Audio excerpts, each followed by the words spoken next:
ప్రభువైన యేసుక్రీస్తు నామములో ప్రభునందు విశ్వాసులైన ప్రతి ఒక్క బిడ్డలకు దేవుని యొక్క కృపయు కనికరమును మరి శుభములను మనకు కలగాలని దేవుని నామంలో కోరుకుంటున్నామండి. దేవుడు అతి శుభాన్ని మనకు దయచేయను గాక. మరి ఈ దినము మనకు ఇవ్వబడిన వాక్యము ఫిలిప్పీలకు రాసిన పత్రిక 3:14. క్రీస్తునందు దేవుని ఉన్నతమైన పిలుపునకు కలుగు బహుమానం పొందవలనని గురి ఎద్దకే పరిగెత్తుచున్నాను. మరి పేతురు గారు ఇక్కడ చెప్తున్నారు, మరి ప్రభు నందు ఉన్నటువంటి ఆ యొక్క ఉన్నతమైన బహుమానం ఏంటండి? పరలోకంలో నిత్య జీవంలో మనం ప్రవేశింపగలుగుతాం. ఆ యొక్క బహుమానం కొరకు తన ముందు ఉంచబడినటువంటి ఆ మార్గంలో ఆయన మరి బహుమానం కొరకు పరిగెడుతున్నారండి, గురి ఎద్దుకు పరిగెడుతున్నారండి మనం వింటున్నాం. మరి నిజమేనండి. మరి మనం కూడా విశ్వాసంగా మనం చేయవలసింది కూడా మరి ప్రభు యొక్క మరి ఉన్నత బహుమానం కొరకు పరిగెత్తాలని ప్రభు యొక్క కోరిక. అటువంటి స్థితిలోకి మనల్ని నడిపించాలని ప్రభు కోరుకుంటున్నారు. మరి మత్తయి సువార్త 20:18 ఉంటుంది, మరి ఇదిగో యెరూషలేమునకు వెళ్ళుచున్నాము, అక్కడ మనుష్య కుమారుడు ప్రధాన యాజకులకును శాస్త్రులకును అప్పగింపబడును, వారు ఆయనకు మరణశిక్ష విధించి ఆయనను బయటకు అపహసించుటకును కొరడాలతో కొట్టుటకును సిలువ వేయబడుటకును అన్ని జనులకు అప్పగింతరు, 3వ దినమున ఆయన మరలా లేచును అని వాక్యంలో సెలవుబడింది. మరి ఇది ఎందుకు చెప్పబడిందండి వాళ్ళకి అంటే, ఆ సిచ్యుయేషన్ ముందే వస్తుందని ప్రభువుకు తెలుసు. ఆయన ఏ విధంగా మా సిలువ మరణము పొందవలసి ఉన్నారో అది అంతా కూడా ఆయన ప్రభు తన బిడ్డలకు చెప్తున్నారు. అక్కడ ఇలా ఉంటది, నా పరిస్థితి ఇది, నేను ఎలా ఉంటాను, కాబట్టి మీరు అటువంటి పరిస్థితుల్లోకి మనం వెళ్తున్నాం, మన యెరూషలేముకి వెళ్దాం పదండి అని అంటున్నాడు. అంటే యెరూషలేముకి వెళ్తే ఏం జరుగుద్దో ప్రభువుకు ముందే తెలుసు కదండి. కాబట్టి ఆయన చెప్తున్నారు ముందుగానే, నేను ఇట్లా వెళ్తున్నప్పుడు ఇట్లా జరుగుతుంది ఇదంతా. అంటే ఆయన ఎంత సిద్ధపాటు కలిగి ప్రభు మరి ఆ యొక్క కార్యమునకు వెళ్తాకి సిద్ధపడుతున్నారు. మరి ఇక్కడ మార్క్స్ వార్త 10వ అధ్యాయంలో కూడా ఉంటుందండి, ఇదిగో మనము యెరూషలేముకు వెళ్ళుచున్నాము, మనుష్య కుమారుడు ప్రధాన యాజకులకును శాస్త్రులకును అప్పగింపబడును, వారు ఆయనను మరణశిక్ష విధించి ఆయనను అన్యజనులకు అప్పగించెదరు, వారు ఆయనను అపహసించి ఆయన మీద ఉమ్మ వేసి కొరడాలతో ఆయన కొట్టించి చంపెదరు, 3 దినములైన తర్వాత ఆయన తిరిగి లేచునని చెప్తున్నాడు. అంటే అలాగే లోకాసు వార్త కూడా 18:32 ఉంటుంది, ఆయన అన్ని జనులకు అప్పగింపబడును, వారు ఆయనను అపహసించి అవమానపరిచి ఆయన మీద ఉమ్మ వేసి ఆయనను కొరడాలతో కొట్టి చంపదురు, 3వ దినమున ఆయన మరలా లేచు. ఇవన్నీ కూడా దేవుడు ముందుగా ఎందుకు చెప్తున్నాడండి వాళ్ళకి అంటే, వాళ్ళకి ఏమి జరగబోతుందో, ఏమి మరి ఆ జీవితంలో జరుగుతుందో, అలా జరిగినా కూడా మీరు భయపడొద్దు. ఎందుకంటే ఇదంతా కూడా లేఖనంలో ఏ విధంగా చెప్పారో ఆ విధంగా ఇక్కడ నెరవేర్చబడబోతున్నాను, నేనే నెరవేరుస్తున్నాను ఆ లేఖనాన్ని అని ప్రభు వారికి ముందుగా సిద్ధపాటును చెప్తున్నారు. ఆయన ఎంత నిబ్బరంగా ఉన్నారండి. మరి అక్కడికి వెళ్దాం పదండి అని వాళ్ళని తీసుకుని వెళ్తున్నారు. ఆయన అక్కడికి వెళ్ళిన తర్వాత ప్రభువుకు తెలుసు నా శిష్యులందరూ ఆయన్ని విడిచిపెడతారని, మరి వాళ్ళు పారిపోతారని, వాళ్ళకి ధైర్యం ఉండదని ఆయనకు తెలుసు. ప్రతిది కూడా వాళ్ళకి ముందుగానే ఎందుకు చెప్తున్నారు? మరి నేను ఇట్లా ఉన్నాను, నన్ను మాదిరిగా పెట్టుకోండి, నేను కూడా మీకు కూడా ఈ విధమైన శ్రమలే ఈ లోకంలో మీకు వస్తాయి అనేసి దేవుడు మనకు ముందుగానే వాళ్ళకి చెప్తున్నారు. కానీ పేతురు గారు మరి ఇంకొక శిష్యుడు, 2 శిష్యులు ఆయనను వెంబడించారంట. సిలువ దాకా వెంబడించిన వారు ఒక యోహాను గారు మాత్రమే అని కూడా మనం వింటున్నాం కదండి. కానీ పేతురు గారు మరి ప్రభువు చెప్తున్నారు, మరి పేతురు నువ్వు నన్ను మరి ఎరగనంటావు, నా గురించి నువ్వు ఇట్లాగా మరి తొట్టుపడతావు అనేసి ప్రభు ముందే చెప్తున్నారన్నమాట.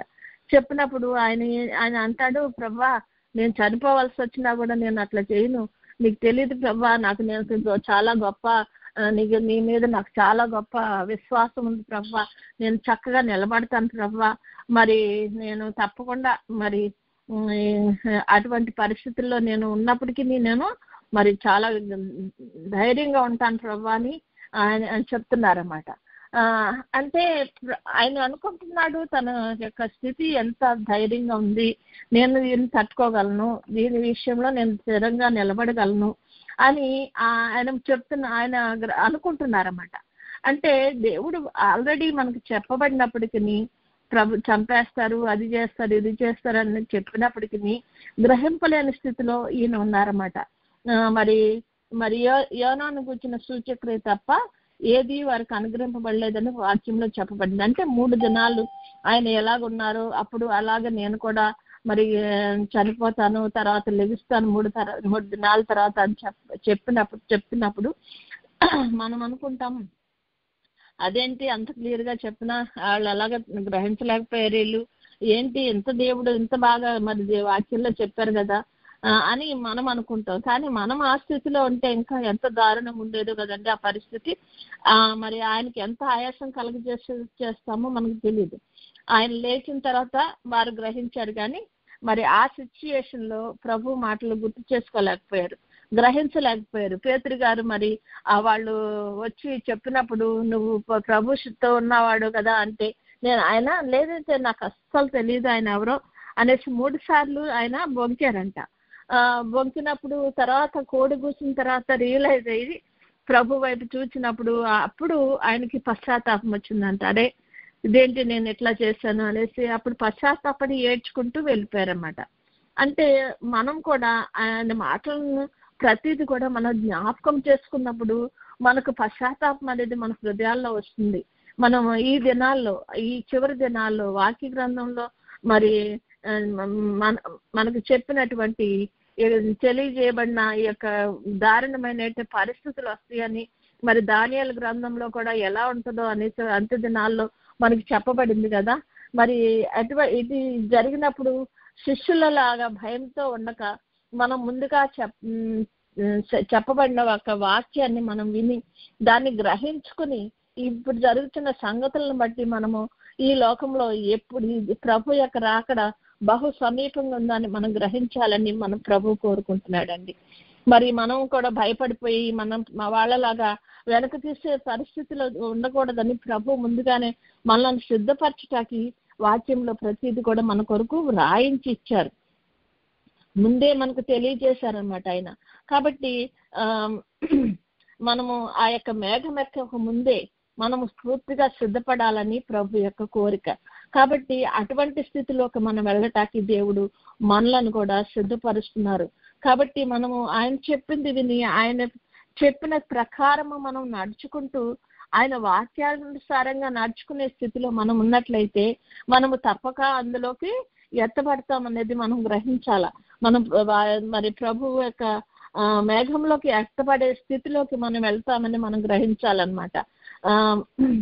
కాబట్టి వాక్యాన్ని గ్రహించాలి, కానీ గుడ్డితనంగా భక్తిహీనతగా మరి చేయవలసిన కార్యాలు చేయకుండా విడిచిపెట్టేసి మరి అపవాది యొక్క ఉచ్చుల్లోకి మనం వెళ్ళిపోయేటువంటి స్థితిలోకి మనము ఉండకూడదని ప్రభువు మనల్ని హెచ్చరిస్తున్నాడు. వాస్తవాన్ని సత్యాన్ని మనం గ్రహించినట్లయితే దానికి తగినట్లుగా మనం సిద్ధపడాలని ప్రభు మనకు చెప్తున్నారు. కాబట్టి ఆయన రాకడను ఆయన స్వరాన్ని గుర్తుపట్టగలిగినటువంటి స్థితిలోకి మనం ఉండాల. మరి ఆయన యొక్క రాక ఒక రెప్పపాటులో జరుగుతుందని కూడా ప్రభు మనకు చెప్తున్నారు. కడబ్రోగమోగిన వెంటనే మనిషి కుమారుడు ఆయన యేసుక్రీస్తు ప్రభు తన సంఘాన్ని తీసుకొని పోవటకు రానే ఉన్నాడని మనకు తెలుసు. కాబట్టి అట్లా తీసుకొని పోయే సందర్భంలో మనము ఈ యొక్క శిలువ ధ్యానాల్లో మనం నేర్చుకోవాల్సింది. ఎందుకంటే మరి ప్రభు ఆయన పొందిన శ్రమను బట్టి మనకు ఈ లోకంలో ఈ దినాల్లో మరి క్రైస్తవులైనటువంటి వారికి సంఘానికి మరి ఒక శ్రమలు అనేది మనకు ఖచ్చితంగా వస్తాయి అనేది మన ప్రభు ముందుగానే చెప్పి ఉన్నాడు. మరి పెండ్లకు మారుతుంది అనుకోండి, ఆమెకు పెండ్లికి ముందు పెండ్లి రూపం రావాలంటే వారు ఏం చేశారండి, నలుగు పెడతారంట. నలుగు పెట్టినప్పుడు శరీరం అంతా కూడా బాగా రుద్ది మరి చక్కగా ఒక రూపంలోకి రావడానికి మరి చేస్తారట. మరి అటువంటి స్థితిలో ఒక పెండ్లి కుమార్తె తయారు కావాలంటే, పెండ్లి కుమార్తె అనే ఈ సంఘం తయారు కావాలంటే ఆమెకు ఈ శారీరక సంబంధమైన శ్రమలు తప్పకుండా జరుగుతాయి అన్నది మనం కూడా గ్రహించాల్సినటువంటి పరిస్థితి. ఇప్పుడు ఎక్కడ క్రైస్తవుల మీద ఎందుకు దాడులు చేస్తున్నారు? క్రైస్తవులు ఎవరికన్నా హాని చేశారా? క్రైస్తవులు ఎవరికన్నా మరి ఎవరినన్నా బాధ పెట్టారా? ఏమీ లేదు. కానీ సాతానుడికి తెలుసు ఇది సమయం, ఈ సమయంలో క్రైస్తవ సంఘం తయారైపోతే ఎట్లా, ఎవరో ఒకరిని లాగేయాలి, ఎవరో ఒకరిని మనం నాశనం చేసేయాలి, వారి ఆత్మను నాశనం చేసి నాతో పాటు పాతాళంలోకి తీసుకెళ్ళాలి. వాడికి తెలుసు వాడికి పాతాళం అని ఉందనేసి. అనక వాడు ఏం చేస్తున్నాడు? ఏదో రకంగా మరి విశ్వాసులైన వారిని ఈడ్చివేయటట్టు చూస్తున్నాడు. ఆ పరిస్థితిలో మనము ఉంటున్నామా? మన యొక్క ఆత్మీయ స్థితి మీద, మన ఆత్మీయ బలాన్ని మీద మనము అతిశయిస్తున్నామా? అయ్యో నేను పర్వాలేదు, నేను చాలా విశ్వాసిని, బైబిల్ చదువుతాను, ప్రార్థన చేసుకుంటాను, ప్రభుతో గడుపుతానని మనం ఎప్పుడైతే నిర్భయంగా ఉంటామో అప్పుడు మనలను పడవేటట్టు సాతానుకు అవకాశం దొరుకుతుంది. ఆ నిర్భయంగా ఉండవలసిన పరిస్థితి కాదు. ఈ దినాల్లో మనము మెలకుగా ఉండవలసిన పరిస్థితి. మెలకుగా ఉండి ఆయన యొక్క రెప్పపాటు కాలంలో జరిగేటువంటి ఆ బూర మ్రోగిని వెంటనే మరి ప్రభు వచ్చి సంఘాన్ని తీసుకుపోయేటప్పుడు మనము ఆ యొక్క మరి ఎగిరి వెళ్ళేటువంటి స్థితికి తయారు కావాలని మరి ప్రభు మనకి ఈ రోజు దినమున మనతో మాట్లాడుతున్నారండి. ఆ టైం వచ్చినప్పుడు చూద్దాంలే, పర్లేదులే, మనం ఇప్పుడు సిద్ధపడిపోయినా పర్లేదు, ఆ టైంకి నేను ఎలాగైనా సిద్ధపడిపోతాను నేను అనేటువంటి ఆ యొక్క మరి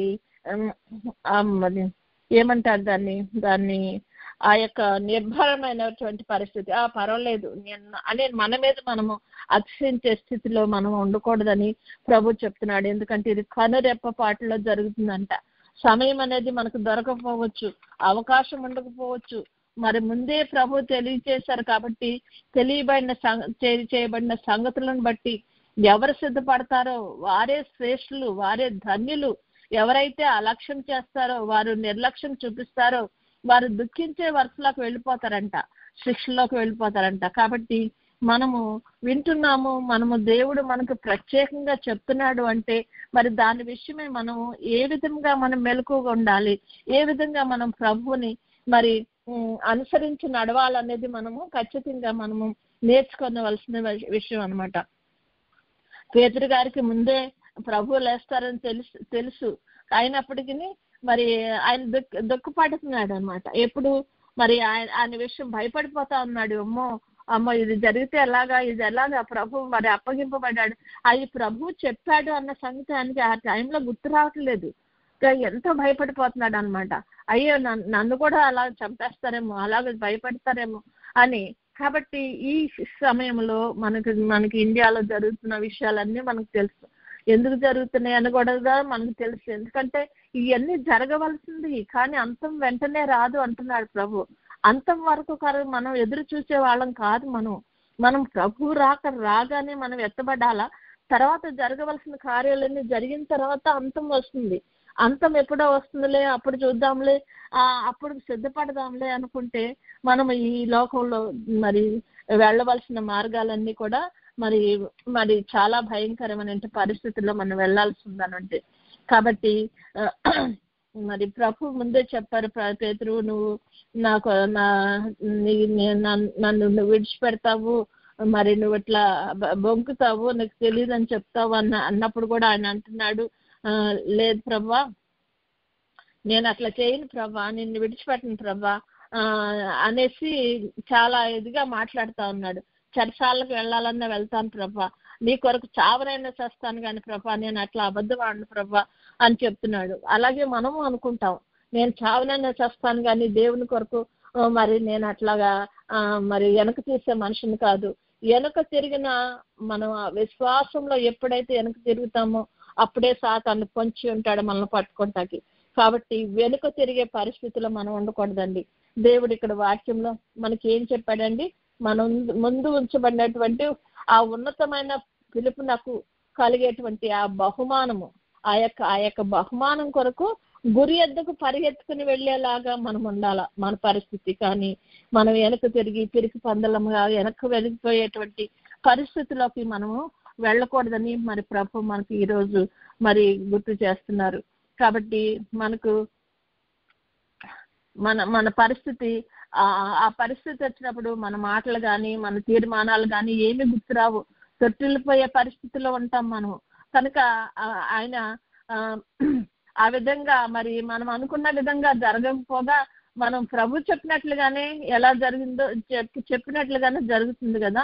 మరి ప్రభు గెత్సెమనే తోటలో ఉన్నప్పుడు వాళ్ళందరూ ఆయన్ని వదిలిపెట్టి పారిపోయారు.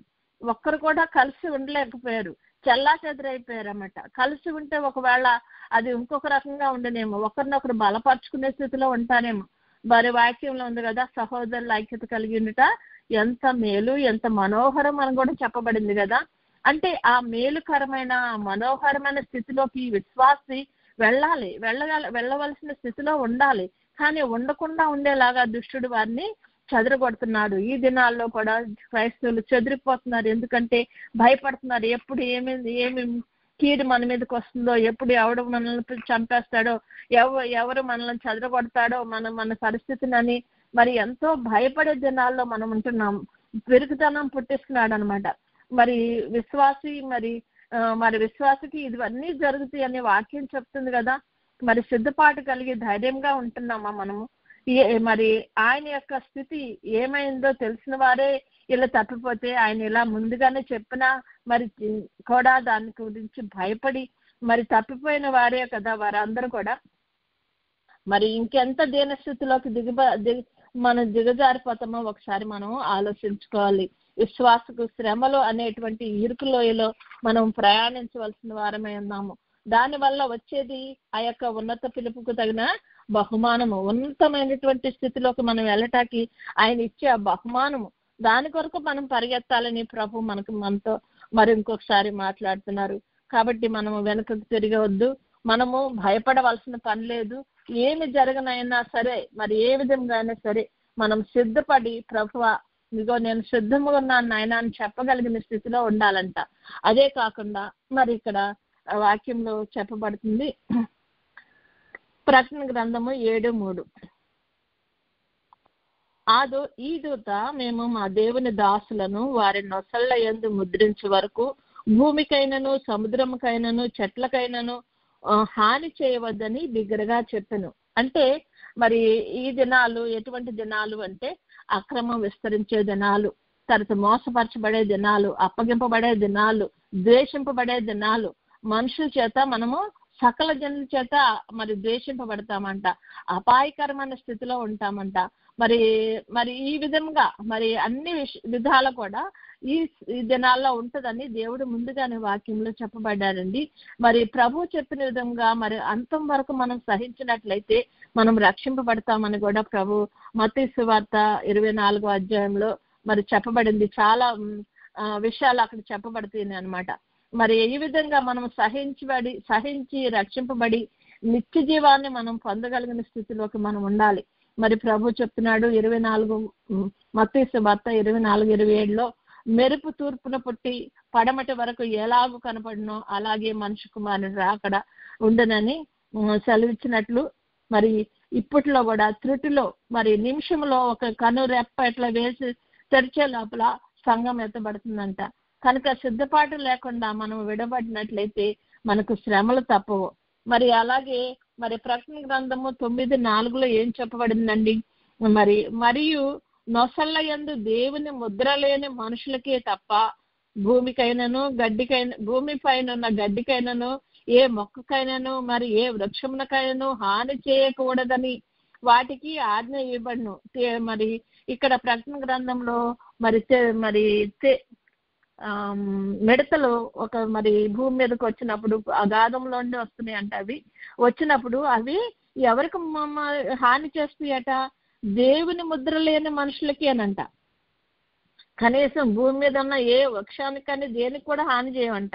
సాధారణంగా మిడతలు ఏం చేస్తాయండి, మరి మొక్కలన్నిటిని కూడా తినేస్తూ ఉంటాయి.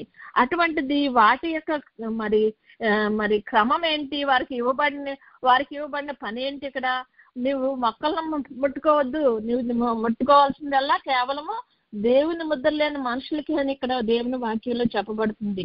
అంటే మనం మన మన నొసళ్ళ యందు దేవుని ముద్ర వేయించుకునే దినాల్లో మనం ఉంటున్నామని మనం గ్రహిస్తున్నామా? ఇంత స్పష్టంగా ప్రభు రాయించాడు కదా.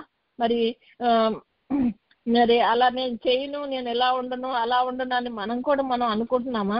పేతురు గారి లాగా నా భక్తి చాలే, నేను ధైర్యంగా ఉంటానులే, నిర్భయంగా ఉంటానులే, ఆయన చెప్పినట్లుగా నేను అంత ధైర్యంగా ఉండేటువంటి స్థితిలో ఉంటున్నానని చెప్పి మరి మనం ఆయన చెప్పిన మాట వినకపోతే గనక ఆ దుస్థితిని మనం ఎదుర్కోవాల్సిన వారమై ఉంటున్నాము.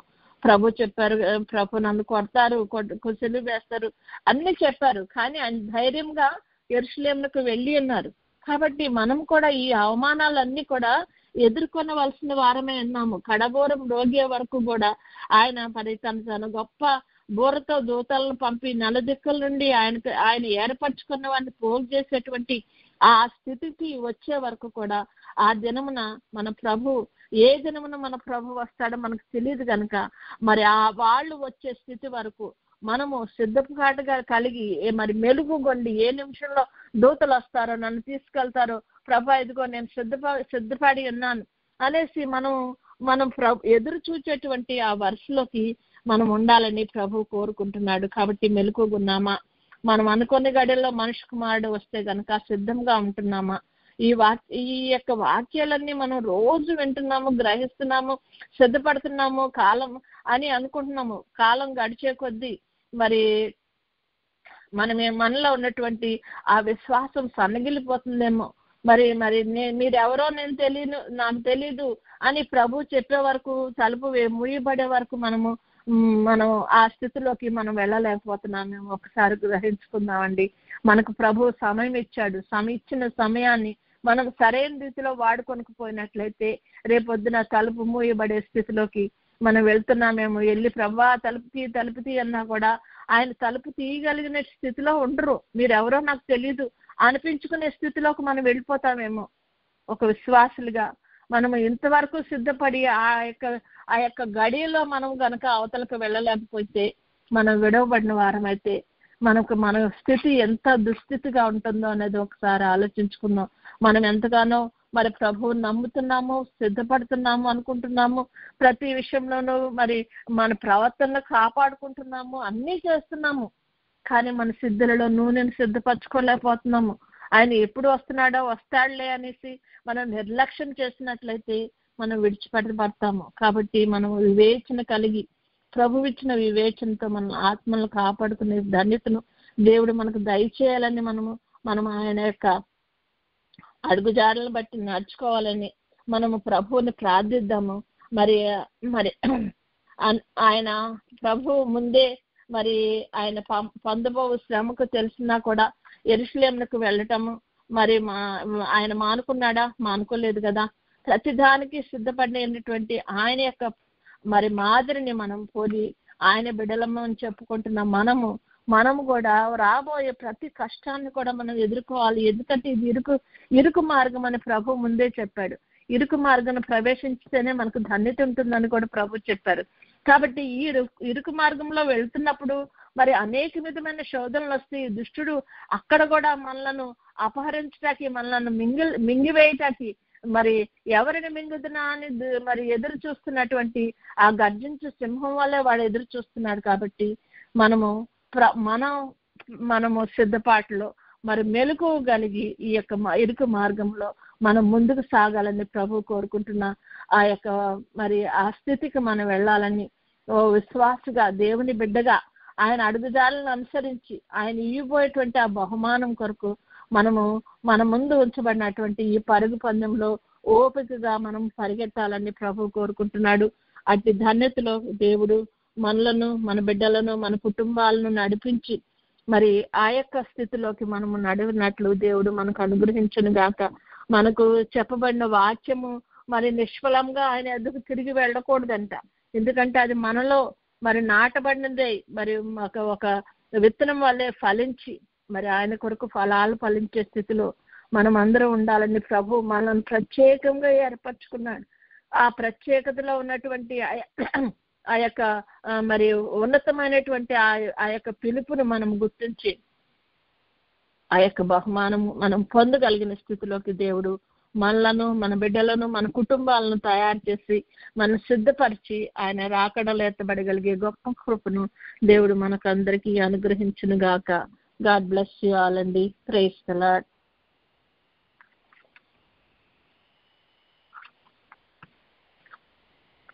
అందరికీ ప్రైజ్ ది లార్డ్ అమ్మా. ఇప్పుడు మనం సన్నిధిలోకి వెళ్దాం. దేవాది దేవుడు యోగ్యులము కాము మనము, అయోగ్యులమైన మనమును ఒక యోగ్యులుగా తయారు చేయటానికి మన ప్రభు మన కొరకు తన పరిశుద్ధ స్థలం నుండి మనము ఉన్నటువంటి ఈ స్థలానికి దిగి వచ్చిన ప్రభుని దృష్టించుకున్నాము. కొద్దిసేపు ఆయన సన్నిధిలో మౌనంగా ఉండి మనోనిదానంతో ఈ లోకంలో ఎన్నో ఉన్నాయి, కానీ ఇది ఏ నిమిషంలో అన్నా నాశనం అయిపోయేటువంటి మరి ఒక ప్లానెట్ అని మనం గ్రహిస్తున్నాము. వాక్యంలో చెప్పబడి ఉంది, ఆకాశము భూమి మహావేంద్రంతో లయమైపోబోతున్నాయి. కానీ దాని మీద ఆశ పెట్టుకుని దానిలోని రంగురంగులటువంటి మ్యాజిక్లను దానికి అట్రాక్ట్ అయిపోయి మనం నడవలసిన గమ్యంలో నడవలేకపోతున్నామా?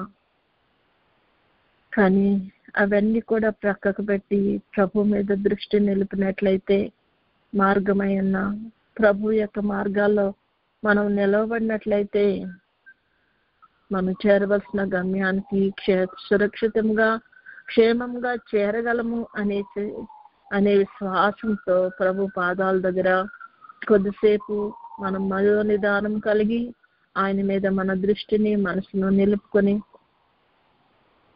మనకి ఇవ్వబడిన ఈ గొప్ప తరుణాన్ని మనం ఉపయోగించుకుని నిత్య జీవమునకు అర్హులు మగుదాం గాక.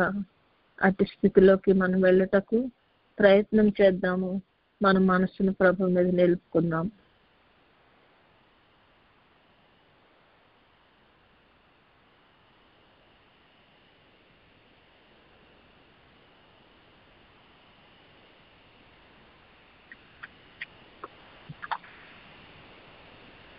ఈ లోకంలోనికి మనము మరి రక్త హస్తాలతో వచ్చిన్నాము. అదే విధంగా ఈ లోకాన్ని విడిచిపోయేటప్పుడు కూడా రిక్త హస్తాలతోనే వెళ్ళిపోతున్నాము. మరి ఆయన బిడ్డలైన వారు నొసళ్ళ మీద ముద్రించబడే సమయంలో మనం ఉంటున్నామని కాలములను సమయములను బట్టి మనము ఊహించవచ్చు, అర్థం చేసుకునవచ్చు. కాబట్టి మన నుదుటి మీద ఆయన ముద్ర ఉందా? ఆయన మనలను ముద్రించకు యోగ్యులుగా మనం ప్రభు కనపరుచుకుంటున్నామా? ఒకసారి ఆలోచించుకుందాం. ఆయన దూతల చేత ముద్రింపబడే స్థితిలో మనం ఉండినట్లు దాని మీద మనం దృష్టి నిలుపుకుని, ప్రభువా నన్ను యోగ్యునిగా చేయి నాయన, నీ ముద్ర చేత ముద్రింపబడి ప్రభా నా తండ్రి ఈ లోకంలో ఆయన ముద్ర లేని మనుషులకు వచ్చే శ్రమల నుండి మమ్మల్ని తప్పించు ప్రభువా. ఆ నిమిషంలో మరి ఆ టైంలో వద్దులే ప్రభా, ఇప్పుడు వద్దులే అని అనుకుంటున్నామా? ఒకసారి మనల్ని మనం పరీక్షించుకుందాం. ప్రకటన గ్రంథంలో ఎంతో వివరముగా ప్రభు రాసి ఉన్నారు, ప్రతిదీ రాసి ఉన్నారు. మనకి ఈ అంత్యకాలంలో ఎలా ఉంటుందో, ఏ విధంగా ఒక్కొక్కటి జరగబోతుందో, ఏ విధంగా మనకు ప్రతి విషయంలోనూ ఏదో బోరు ఊదినప్పుడు ఏం జరుగుతుందో, మరి కడబోరం రోగాని ఆఖరి బోర మనం మోగినప్పుడు మనము మరి పైకెత్తబడే స్థితిలోకి మనం రాగలుగుతున్నామా? ఇంకా బోర్లు ఉన్నాయి కదా, ఇంకా తర్వాత చూడొచ్చులే అని మనం అనుకుంటున్నామా? ప్రభువుల వాక్యంలో చెప్పబడింది ప్రతిది కూడా నెరవేరే వరకు మరి ఈ లోకం గతించదని ప్రభు చెప్తున్నారు కదా. కాబట్టి వాక్యాన్ని విశ్వసిద్దాం. ప్రభు పాదాల దగ్గర, ప్రభు యొక్క సన్నిధిలో మనలను మనము ప్రభువునకు మనం ప్రతిష్ఠించుకుందాము. మన మనసు ప్రభు మీద నిలుపుకుందాం. నీటి మీద ఉన్నట్టు మొక్కలు నీరు ఎటు వెళ్తే అటు పరిగెట్టుకుని వెళ్ళిపోయేటువంటి ఆ యొక్క స్థితిలో మనం ఉండకూడదండి. నీటి యోరన నాటబడి ఆకు వాడక తన కాలమందు ఫలమిచ్చు చెట్ల వల్లే మనం ఉండాలని ప్రభువు కోరుకుంటుండగా, మనం స్థిరముగా మనం నాటబడ్డ వల్ల ఉండాలి. ఆ నీటిని మనం వాడుకోవాలి, మన ఆత్మలను బలపరుచుకోవాలి. తగిన కాలమందు ప్రభు కొరకు ఫలాలు ఇచ్చే స్థితిలో మనం ఉండగలగాలి. కానీ ఎటు పడితే అటు కొట్టుకుని పోయేటువంటి వాటిగా మనం ఉండకూడదని ప్రభు ఈరోజు మనతో మాట్లాడుతున్నారు. కనుక ఆయన మీద దృష్టి నిలిపి మన మనసును నిమ్మళపరుచుకుని నిబ్బరపరుచుకుని ప్రభు మీద స్థిరముగా మన మనసును నిలుపుకొని మనోనిదానం కలిగి ఆయన ఎదుట మన పాపములను ఒప్పుకుందాం. మన స్థితిని సరిచేయమని ప్రభువుకు అప్పగించుకుందాం. ఆయన నన్ను కడుగు ప్రభా, నువ్వు రక్తాన్ని నా కొరకు కార్చినటువంటి సిలువలో కార్చిన ఆ రక్తం చేత నన్ను కడుగు, నన్ను మొదట క్షమించు ప్రభా. నేను పాపిని, తెలియక ఎన్నో విషయాలు చేస్తున్నాను తండ్రి. తెలియక చేసినవైనా తెలిసి చేసినవైనా ఫలితం అనుభవించక తప్పదు. కానీ నాయన నీ రక్తం వలన ప్రభా ఆ యొక్క దోషం నుండి ప్రభా నన్ను పవిత్రపరిచే దేవుడు అయినావు. కనుక నా ప్రభా నన్ను క్షమించి నన్ను కడుగు నాయన, పవిత్రపరచు. ఈ కాలము బహు సమీపంగా ఉందని గ్రహిస్తున్నానయ్యా నా తండ్రి. నాయన అంజురపు చెట్టు చిగురించినప్పుడు ఏ విధంగా వసంతకాలం వచ్చిందని గ్రహిస్తారో, మరి దేవుని రాకడ మరి సమీపంగా ఉందని గ్రహించమని సెలవిచ్చిన దేవాది దేవా, లోకంలో జరిగే క్రియలను బట్టి స్థితులను బట్టి నువ్వు నీ రాకడ బహు సమీపంగా ఉందా అని, ఎంతో దూరంగా లేవని ప్రభా మేము గ్రహిస్తున్నామయ్యా. కనికరించి ప్రభా, మమ్మల్ని కడగండి, పవిత్రపరచండి, మమ్మల్ని సిద్ధపరచండి. మాకు నువ్వు పెడుతున్న నలుగును ప్రభా నాయన మేము సహించగలిగి నీకు నీ రూపంలోకి మార్చగలుగుటకు ప్రభా మమ్మల్ని తయారు చేయండి నాయన అని ప్రభుని వేడుకుందాం.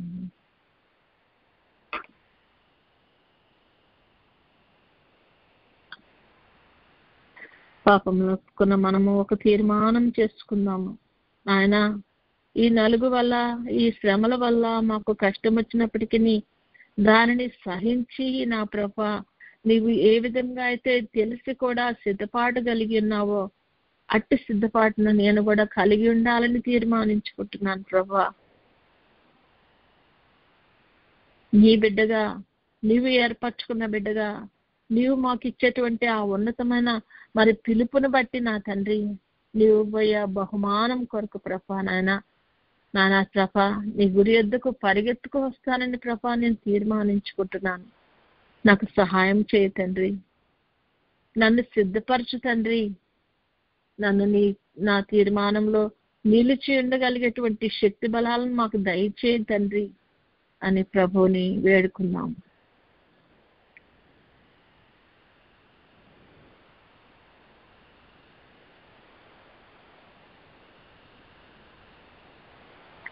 తీర్మానం చేసుకున్న వారులరా, ప్రభునకు మనలను మనము సంపూర్తిగా సమర్పించుకున్నాము.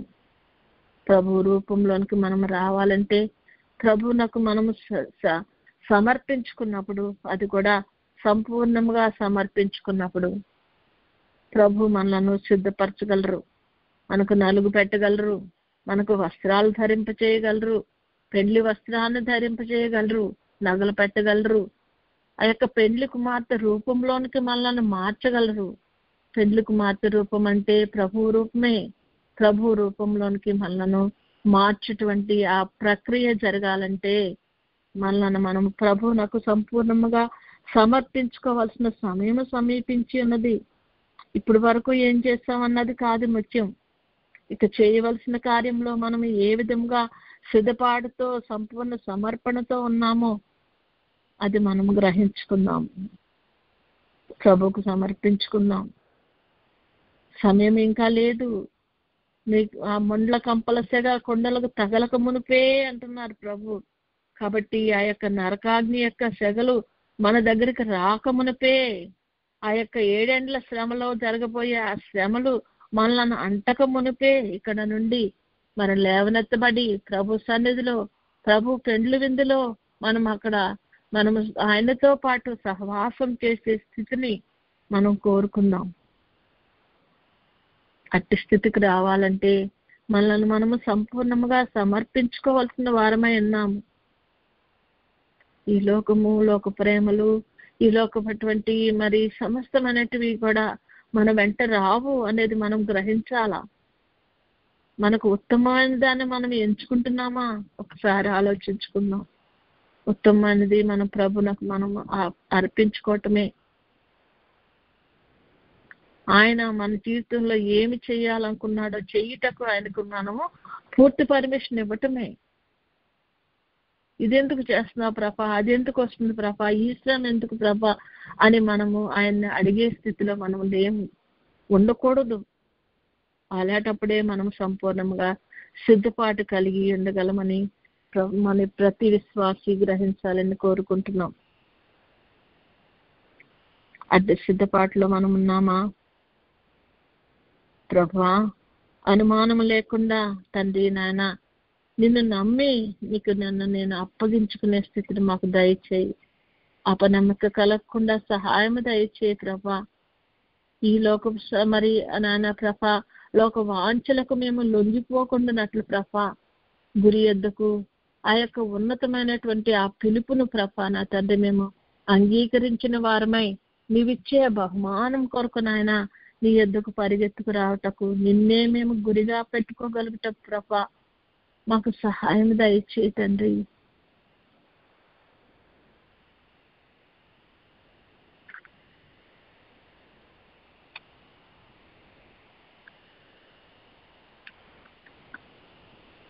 నీతో సమాధానం కలిగిన స్థితిని ప్రభా నాయన నా తండ్రి మాకు సహాయం చేయండి తండ్రి.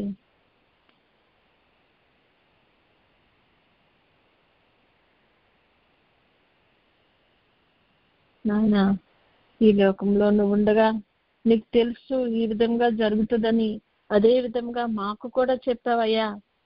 ఈ లోకంలో మిమ్మలను సభలకు అప్పగిస్తారు, జైల్లో వేస్తారు, మరి మీకు శ్రమలు జరుగుతాయి, మీకు ఇష్టం లేని చోటకు వాళ్ళు మోసుకొని వెళ్తారు అని ప్రభా మాకు ముందుగానే చెప్పి ఉన్నావు ప్రభా. ఆ స్థితి వచ్చే వరకు ఆ స్థితిలో మేము పర్వాలేదులే బాగానే ఉంటాం అని అనుకోకుండా నాయన సిద్ధపాటు కలిగి నువ్వు చెప్పింది ప్రతిదీ జరుగుచున్నప్పటికీ నాయన గురి యొద్దకే పరిగెత్తుకుని రాగలిగిన స్థితిలో మేమందరం ఉండినట్లు ప్రభా మా విశ్వాసాన్ని బలపరచు ప్రభా అని ప్రభుని వేడుకున్నాం.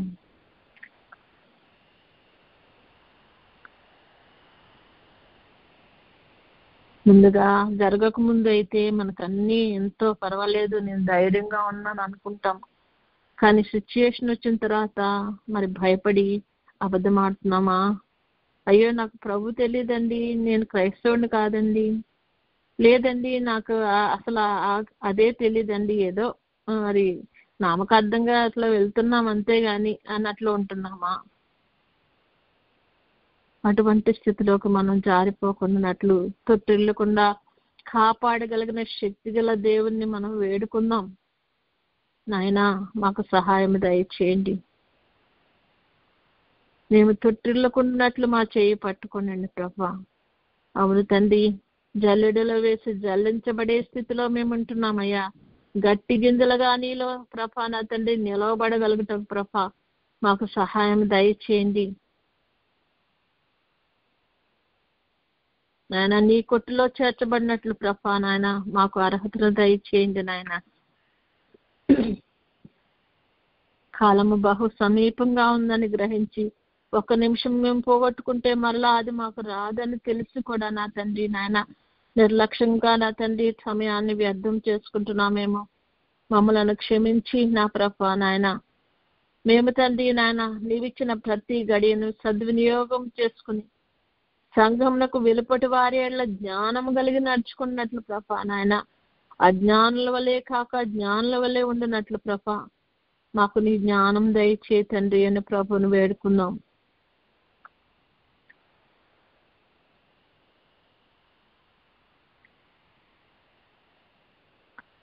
బుద్ధిహీనుడు ఎన్నిసార్లు చెప్పినను వాడు నశించిపోయే స్థితికే వెళ్ళిపోతాడని వాక్యంలో ఉంది తండ్రి.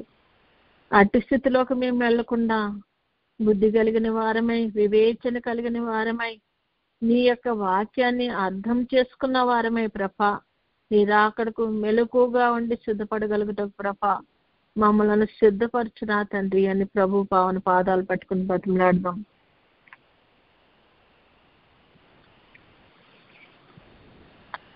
ప్రభుని వేడుకున్న మనము ప్రభునకు కృతజ్ఞత ఆస్తుతులు చెల్లించుకుందాం. ప్రభా మాకు అనుదినము నీ యొక్క నా తండ్రి వాక్యోపదేశంతో ప్రభా నా తండ్రి మమ్మల్ని హెచ్చరించుచు, మేము నడవవలసిన త్రోవలో మమ్మల్ని నడిపించుచు, చేయపట్టుకుని నడిపిస్తున్న తండ్రి, మేము తిరుగుబాటు చేసే స్థితిలో లేకుండా ప్రభా నా తండ్రి నీ వాక్యంను వినుటకు ప్రభా మాకు సమయాన్ని పరిస్థితులను అనుకూలపరుస్తూ మమ్మల్ని తండ్రి నీ సన్నిధిలో కూర్చుని పెట్టుకున్న విధానాన్ని బట్టి నీకు వందనాలు, స్తుతులు, స్తోత్రాలు చెల్లిస్తున్నామయ్యా అని దేవునికి స్తుతులు చెల్లించుకుందాం.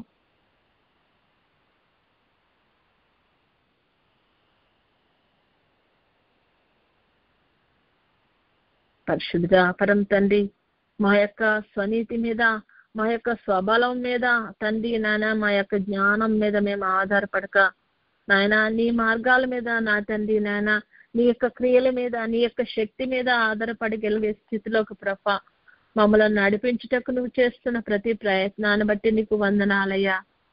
నీకు విధేయులమై ముందుకు నడిచిపోయే స్థితిలోకి మమ్మల్ని నడిపించుటకు నాయనా నువ్వు మా కొరకు నా తండ్రి చేస్తున్న ప్రతి క్రియ నిమిత్తము నీకు వందనాలు ప్రభా అని ప్రభుకు వందనాలు చెల్లిద్దాం.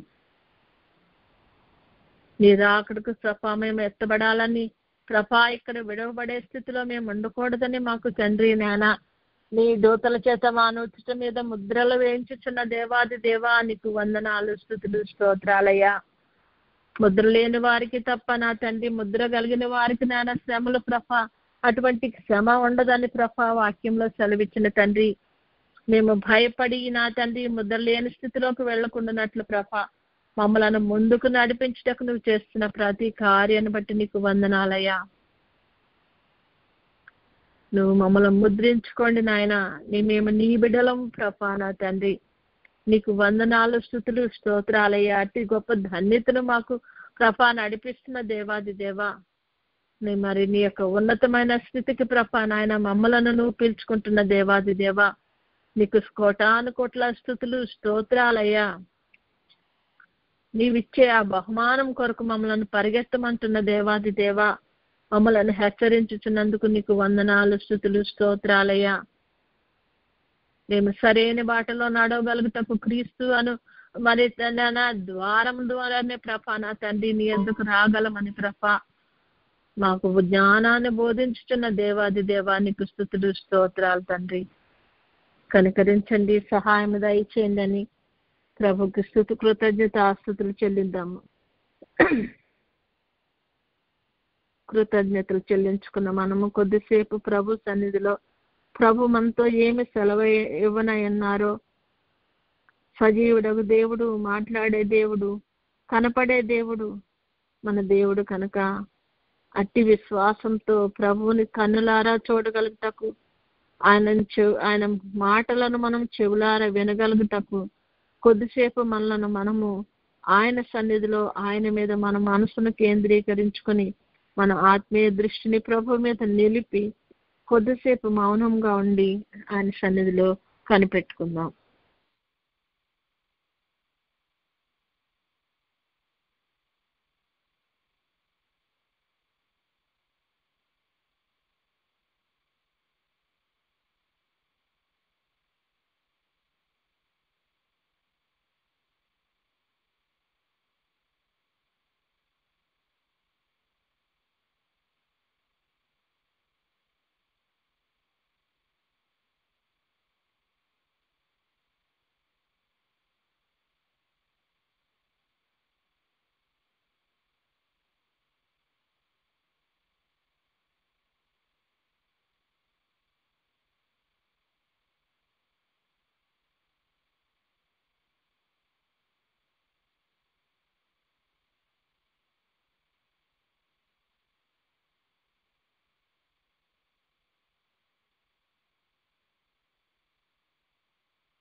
వందనములు నీకు, శుభవందనములు నీకు, ఆనందముతో కూడిన నా హృదయ వందనములు నీకు, ఆనందముతో కూడిన నా హృదయ వందనములు నీకు. స్తుతులకు పాత్రుడా, స్తోత్రార్హుడా, నీకు వందనాలయ్యా నాయనా. అది మా జీవితంలో ప్రభా నాయన నీవు తెలియజేసిన ప్రతి వర్తమానము నిమిత్తము నీకు వందనాలు చెల్లిస్తున్నామయ్యా. మేము తండ్రి నాయన ఈ కాలంలో ఏ విధంగా ఉండాలో, ఏ విధంగా ఈ శ్రమలను సహించాలో, ఏ విధంగా ఇరుకు మార్గంలో నడవాలో నాయన నీ యొక్క ముఖ్య ఉద్దేశాన్ని మేము తండ్రి మా జీవితాల్లో నెరవేర్చగలుగుటకు ఏ విధంగా దీని ద్వారా మేము పయనించాలో నాయన మాకు నా తండ్రి నీ జ్ఞానం ద్వారా మాకు బోధించుచున్న దేవాది దేవ, మా చిన్న జ్ఞానానికి ప్రభా సత్యాన్ని గ్రహించగలిగిన స్థితిని మాకు దయచేసిన ప్రభా నాయన నీ మార్గాలను నడుచుటకును, నీ ముఖ్య ఉద్దేశాన్ని మా జీవితంలో నెరవేర్చగలుగుటకును నాయన ప్రభా నా తండ్రి నువ్వు పిలిచినటువంటి ఆ ఉన్నత పిలుపునకు వచ్చేటువంటి ఆ బహుమానం ఏంటో ప్రభా దానిని ప్రభా మేము పొందగలుగుటకు నాయన గురి అయిన నీ దగ్గరికి పరిగెత్తుకుని రావటకు ప్రభా నాయన మమ్మల్ని అందరినీ శక్తివంతులుగా చేయమని, ఎటువంటి శ్రమకు ప్రభా నాయన బాధకు ప్రభా మేము తండ్రి నాయన మా ఆత్మీయ స్థితిలోండి వెనుకకు తిరగకుండా నాయన ధైర్యంగా నీ కృపా సింహాసనం దగ్గరకు రావటకు ప్రభా నాయన మాకు సహాయం దయచేయమని నాయన ఈ దినాల్లో జరుగుతాయని నువ్వు ముందుగానే సెలవిచ్చిన ప్రతీది కూడా మా జీవితంలో జరిగినప్పుడు ప్రభా అదేదో మహా వింత అని మేము ప్రభా నాయన మేము ఆశ్చర్యపోకుండా నా ప్రభా నీ చిత్తాన్ని నెరవేర్చగలుగుటకు ప్రతి విషయంలో సిద్ధపాటు కలిగి నీ రాకడలో ఎత్తబడగలిగే గొప్ప కృపను తరుణాన్ని మాకు, మా బిడ్డలకు, మా కుటుంబాలకు దయచేసి నా తండ్రి నాయన నీ రాకడలో ఎత్తబడగలిగే గొప్ప కృపను దయచేయమని, అటు సిద్ధపాటును మాకు నీ ఆత్మ సహాయం చేత జరిపించమని, అన్ని విషయాల్లో నీవే మహిమ, ఘనత, కీర్తి, ప్రభావాలు పొందుకోమని యేసయ్య అతి శ్రేష్టమైన నామంలో అడిగి పొందుకుని నామ తండ్రి, ఆమేన్.